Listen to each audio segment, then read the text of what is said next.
Today I'll be reading the introduction to The Tale of an Industrious Rogue.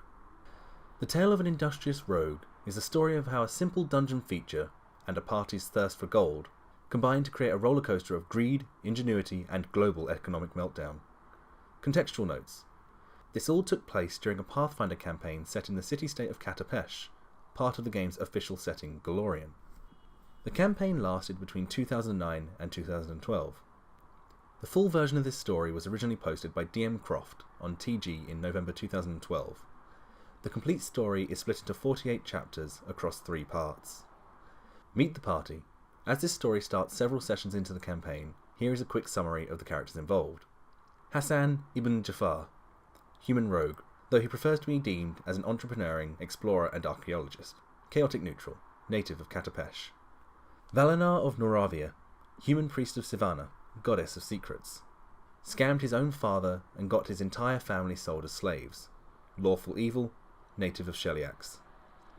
Vorgok the Merciful, human barbarian. Got his nickname after forgiving the life of a gladiator, though he has been turning increasingly insane since then. Chaotic neutral, started as chaotic good. Native of Irisen. Jack Sandweaver, human warrior / bard / duelist.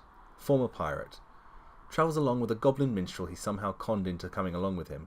The player actually writes down the songs he sings in the game, and they are all about him. Chaotic good, native of Taldor.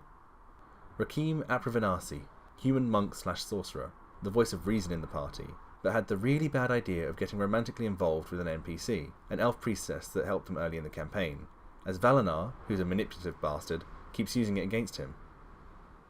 The Preamble. If you could lend me an ear or two, I would like to tell you a tale. The tale of an industrious rogue. Early in the campaign, before the events here described had time to happen, the party stumbled on a trapped room inside a dungeon, which contained a rift to the para-elemental plane of salt. The idea was to have the characters face a small salt elemental, and then get on with the dungeon. After killing it, one of the players, Hassan, asks me about the price of salt. After an appraise roll, I told him it could fetch about 1 gold piece per pound. So, he then spends a while filling every possible container he had, including his boots, with salt from the elemental rift. And then the session continued as planned through the dungeon.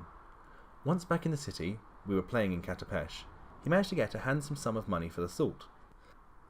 About half a year of campaign later, when the party levels up to 7, the Sonk, sorcerer / monk, was stuck at level 6 after missing a few sessions.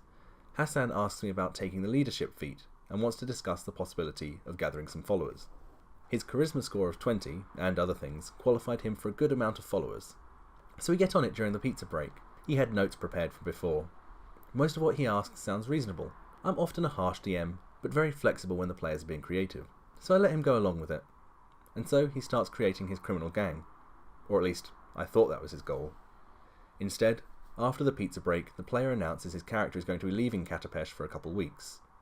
We were on a between adventures part of the campaign, so I gave the players the opportunity to conduct some medium-term tasks if they all agreed on moving the time frame a few weeks into the future.